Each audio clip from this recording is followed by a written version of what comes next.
To create a data export, scroll down to the experiment options and select the menu Data Exports. From this menu, we will select the button to create a data export folder, and from here, we can edit this table accordingly.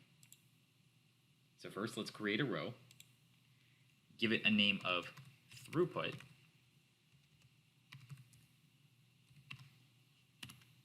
because we want to export the volume of material moving through the model.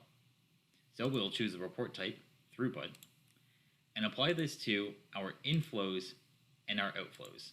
So we'll select all of our inflows and all of our outflows. And we'll choose to export this on a daily basis. There are also other options available.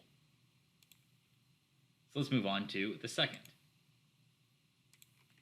where we will rename this Quality, and we will export the quality of material moving through the model. And we'll apply this data export to the inflows, outflows, and tanks.